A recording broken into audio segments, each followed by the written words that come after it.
Introduction to Carl Schmitt's The Concept of the Political. 1. The French political philosopher Julien Freund has observed that, by a curious paradox, the name Schmitt is surrounded by mist, and it may be asked whether this fog is not often manufactured artificially.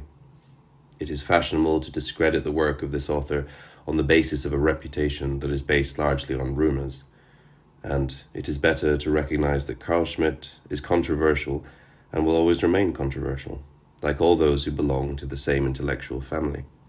Machiavelli, Hobbes, de Maistre, Donoso, Cortés, and also Max Weber. No one indeed has questioned the prolificness of Schmitt, and few have questioned the profundity of his writings. But his decision, after the Enabling Act of March 1933, to become the self-appointed ideologue of the Nazis, has made him so controversial that even today it is difficult to view his work objectively. The problem of assessing Schmitt's writings has been further complicated for English-speaking students because none of his works has previously been translated into English.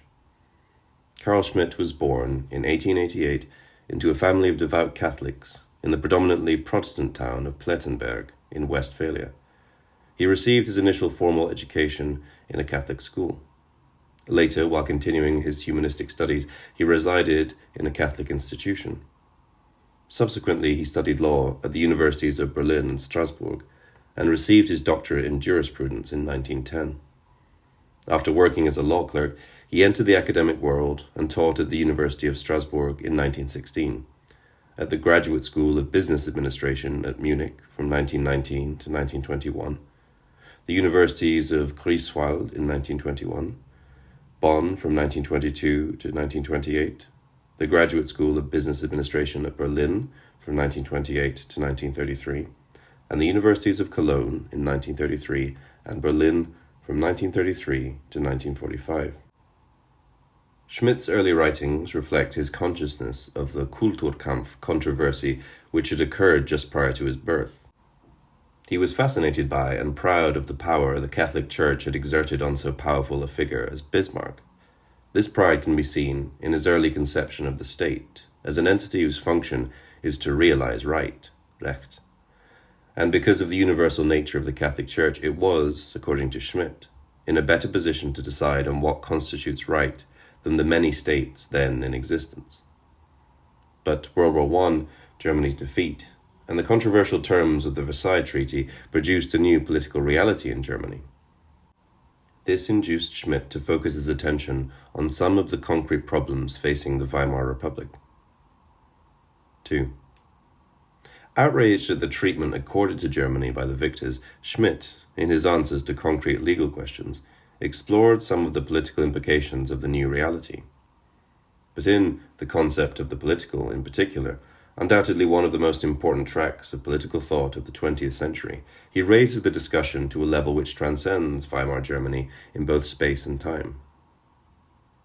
In 1932, the late Leo Strauss commented on The Concept of the Political, and his comments are reproduced at the end of this volume. Here, however, I should like to point out that Schmitt raised the question, what is the modern European state? In his answer, he attempted, on the one hand, to derive a model of this state, and, on the other, to focus particular attention on the centrifugal forces within the state that were responsible for tearing it apart. Though this essay contains only germs of what subsequently matured into a relatively complete model, in the opening sentence of the 1932 essay, Schmitt indivisibly linked state and politics. Reflecting on the connection between the two, he recently commented, "The decisive question concerns the relationship of state and politics. A doctrine which began to take shape in the 16th and 17th centuries, a doctrine inaugurated by Machiavelli, Jean Bodin, and Thomas Hobbes, endowed the state with an important monopoly. The European state became the sole subject of politics. Both state and politics were linked just as indivisibly as polis and politics in Aristotle." Concretely speaking, only states, and not just any domestic or international association, are the bearers of politics. Hence, only states may conduct with each other relations which, in an ultimate sense, are binding on their respective members. Though such relations revolve fundamentally around questions pertaining to politics, this by no means implies that other categories, economic, religious, cultural, do not also come into play. Yet, according to Schmitt, in the essay translated here, even ostensibly non-political categories have the potential of becoming political. Once a non-political category accumulates in politics, only the state is then in the position to decide on its interests and undertake appropriate actions. It thus follows that in concrete circumstances, it is the prerogative of the state to define the content and course of politics. Precisely because of the uniqueness of events, Schmitt found it impossible to provide an exhaustive or even a general definition of politics, one that would always hold true. By combining his belief in the uniqueness of events with his belief that man is basically dangerous, Schmitt advanced the simple criterion of politics in this essay, which so far has proven to be constant, namely, the distinction between friend and enemy. Although Schmitt is not one of those in Germany who consider war to be a social ideal, something to be cherished, or something normal, it is, nevertheless, an ever-present possibility. But the decision as to whether or not to go to war is a purely political decision, and hence, in Schmitt's construction, something only the state can decide. More precisely, as a state cannot exist without a sovereign authority, it is this authority which in the final analysis decides whether such an extreme situation is at hand. Schmitt thus links state, politics, and sovereignty. The linking of state politics and sovereignty makes it clear that Schmitt's major concern is with the modern sovereign state, as it began to emerge in the 16th and 17th centuries. From the general tone of the essay, it is also clear that he personally identified himself with this epoch, and laments that the curtain was descending. It may well be asked why he should object to the closing of this period, especially in view of its violence. Although one can extract the answer from his 1932 essay, he provided it himself in some of his subsequent writings. With exceptions, the epoch of the European sovereign state may be characterized as a period in which order prevailed within sovereign states, and also in the relations between sovereign states. The Peace of Augsburg, 1555, the religious compromise of Elizabeth I, 1559 to 1563, and the Edict of Nantes, 1598, were significant steps in the movement toward religious toleration.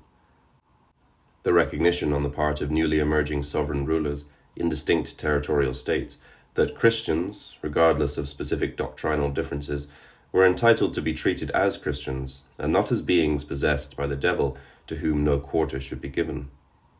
Once it was accepted in principle that Christians are equal by virtue of belonging to the same religion, developments at home had definite repercussions, insofar as relations among sovereign states were concerned. Hence, despite doctrinal differences, Catholic and Protestant rulers were prepared to coexist in a larger community. An implication of this development was that agreements could be concluded by sovereign states in time of peace with a reasonable expectation that these would be adhered to. Moreover, a secularized notion of politics enabled rules and regulations to emerge, which applied in time of war as well. And this mitigated the devastation that had characterized past conflicts. Among other things, the emerging jus publicum Europaeum clearly distinguished a state of peace from that of war, and clear-cut distinctions were also drawn between combatants and non-combatants, between combat and non-combat areas, and the cessation of hostilities was usually followed by a peace treaty. Furthermore, prisoners of war were entitled to be treated humanely, and the concept of neutrality was also sanctioned. These developments contributed to changing the concept of the public adversary, something Schmitt did not see very clearly in 1932. What we in fact witness is the transformation of the foe concept in favor of the public enemy notion, i.e., the subjection of warfare to prescribed rules and regulations. Hence, feelings of personal hatred, so rampant when ideology dominates politics, subsided. Schmitt alluded to this in 1932 when he said in the essay translated here that the enemy no longer had to be hated personally, and that an enemy exists only when, at least potentially, one fighting collectivity of people confronts a similar collectivity. The secularization of politics thus facilitated the growth of the jus publicum Europaeum, and this was accompanied by a new mode of warfare, in which the adversary was considered a clean enemy. In 1963, Schmitt observed that the secularization of politics constituted a definite mark of progress in the sense of humanity. Despite critical attacks on the sovereign state and the jus publicum Europaeum that accompanied its development, e.g. the French Revolution and the Napoleonic Wars, and in the domain of political thought, the infusion of militant ideology into politics by Marx and Engels, the state withstood these until the early part of the 20th century. But the rapid succession of momentous events, World War I, Versailles, the communist victory in Moscow, and the Nazi victory in Berlin about 1 year after the publication of the 1932 text of Schmitt's essay, halted the broad course of development of the epoch of the European sovereign state, and also soon showed that the traditional European sovereign state was no longer a politically viable entity in a rapidly changing world. Moreover, as this state rested on and functioned under a secular notion of politics, the infusion of militant ideology into politics undermined the state's very foundation. By virtue of its contamination with militant ideology, the new politics possessed a sort of surplus value. Thus, the ideologically committed totalitarian one-party states readily dismissed the principle on which the jus publicum Europaeum was predicated, namely the genuine acceptance by sovereign states of the principle pacta sunt servanda. The rules of the game governing relations of sovereign states were, therefore, no longer sacrosanct, but were incorporated into the arsenal of weapons of one-party states and utilized as tactical devices in gaining specific ends. And finally, with the victory of ideologies considered to be a true and absolute one, the adversary was no longer considered a clean enemy, but a despised foe to whom no quarter should be given. 3. Though Schmitt clearly saw in 1932 that the curtain was descending on an epoch, he undoubtedly would have welcomed the arrest and even the reversal of this process. It may perhaps be argued that, in view of Germany's central geographic location in Europe, its resources, level of industrialization, and overall potential, a politically healthy Germany could have aided in halting this process, at least temporarily. Yet, despite Germany's assets, she was unable to reassert herself in the arena of world politics, not because of policies pursued by her former adversaries, but primarily because of domestic, economic, and political circumstances. Since she was unable to put her house in order, Schmitt in 1932 continued rather despairingly to point to what he thought to be sensible solutions to halt the disintegration of the Weimar state. Thus, in The Concept of the Political, and in many of his other writings, Schmitt focused attention on the immediate centrifugal forces tearing the Weimar state apart, and on some of the intellectual underpinnings of these forces, including pluralism. As is well known, the theory of pluralism maintains that an individual is a member of many rather than just one human association, and no association, including the state, is necessarily the decisive and sovereign one. In the competition among associations for the loyalty of individuals, the individual is left to decide for himself the extent to which he may desire to become involved. Precisely such a doctrine, according to Schmitt, helps to undermine the state as the highest and most decisive entity. Though formulated as a theory only recently, some of the concrete manifestations were already somewhat more than faintly visible in the 16th and 17th centuries. It was a particular concern to Schmitt that certain political forces which emerged in the modern state had begun to question and even challenge the state's monopoly on politics. The appearance and growth of such domestic forces often caused states to immerse themselves in internal political struggles, and this not only weakened the state's posture vis-à-vis other states, but undermined the sovereign state in general. In other words, as long as the state's monopoly on politics was not seriously challenged from within, its posture, depending of course on the state's overall resources, was one of strength. The state's immersion in domestic political struggles, and some of the consequences of this, underlies Schmitt's discussion. In reflecting on this added dimension, Schmitt was led to draw a distinction between politics and political. His decision not to entitle his essay The Concept of Politics, but instead The Concept of the Political, is a reflection of this distinction. Whereas state and politics were indivisibly linked in the classical European state, Schmitt recently observed that the classical profile of the state was shattered as its monopoly on politics waned. New political protagonists asserted themselves. From this followed a new degree of reflection for theoretical thought. Now one could distinguish politics from political. the new protagonists became the core of the entire complex of problems called political. Here lies the beginning and thrust of every attempt to recognize the many new subjects of the political, which become active in political reality, in the politics of the state or non-state, and which bring about new kinds of friend-enemy groupings. Bearing in mind the circumstances under which Weimar was born, the liberal democratic nature of its constitution, and the extremist political movements which were permitted to thrive there, Schmitt, as already observed, was appalled at how the state was being turned into a whipping post, and his hope was to turn the situation around. In his endeavour to strengthen the Weimar state, Schmitt challenged a basic liberal assumption, then widely held either for philosophical or tactical reasons, namely that every political party, no matter how anti-republican, must be permitted freely to compete for parliamentary representation and for governmental power. This meant that the sole requirement of such parties in their quest for power was that they proceed legally. Because the most influential commentators and jurists of the Weimar Constitution argued that it was an open document, insofar as any and all constitutional revisions are permissible if these are brought about legally. A totalitarian movement which succeeds in legally capturing the legislature can then proceed legally to forge a constitution and state that would reflect its militant political ideology.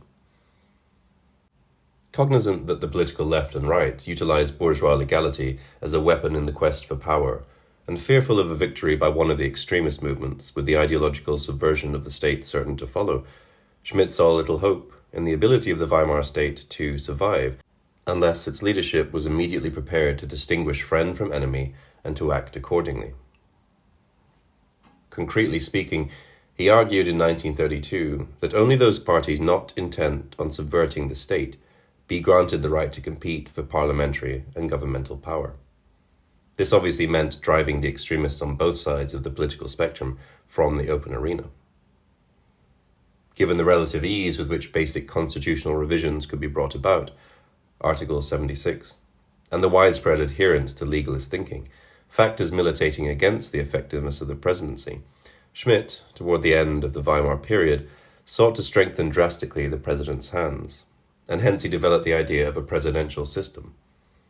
Although his presidential system had its roots in the Weimar Constitution, Schmitt's conception went beyond this document and was, therefore, no longer in accord with the Constitution's spirit and letter. In other words, he was willing to sacrifice a part of the Constitution in order to save and strengthen the existing state. By advocating such an extreme position, a position certainly unacceptable to the legalists, Schmitt clearly implied, among other things, that he would accept political parties and the Weimar Parliament only on the condition that they be subordinate to and united with the president in the search for solutions. As I have noted elsewhere, Schmitt's presidential system centered on the popularly elected president. As commander-in-chief of the armed forces, and aided in his exercise of power by the bureaucracy and Reichswehr, the president, in Schmitt's view, could certainly have arrested the political assaults on the state. Yet today it is widely charged that the presidential system which came about in the last years of Weimar had in fact paved the way for Hitler. But this misses Schmitt's point. The system which finally emerged was an emasculated form of what he had urged. Hence, despite Schmitt's pleas for the necessity of distinguishing friend and enemy, Hindenburg consistently labored under the impact of legalist doctrines and did not, therefore, forcefully move to arrest and eliminate the political challenges facing Weimar. Quite the contrary. Not only did he continue to permit negatively inclined parties to operate and compete for power, but he also loathed ruling by decree. It appears that he was under the confused impression that rule by decree might contradict the oath to defend the Constitution, which he took upon assuming the presidency. Article 42. This impression is decisively reinforced by the letter Prelate Ludwig Kaas, head of the Centre Party, sent Chancellor Kurt von Schleicher on January 26, 1933. A copy was also forwarded to Hindenburg. The gist of the letter was that, since Chancellor Schleicher possessed no parliamentary backing, he should be dismissed and his place immediately assumed by Hitler, who not only controlled the largest party in the Reichstag, but also promised to find a working majority by calling for new elections. In other words, Kaas's letter clearly implied that Hitler's appointment and new elections would assure a return to regular constitutional procedures, and Kaas insisted that it was absolutely incumbent upon Schleicher and Hindenburg not to follow the unconstitutional doctrines of Carl Schmitt and his followers, namely, among other things, the infusion of the friend-enemy criterion into domestic political struggles. Kaas's letter explains Hindenburg's volte-face vis-à-vis Hitler, and Hitler's appointment confirms Schmitt's forebodings for the Weimar state.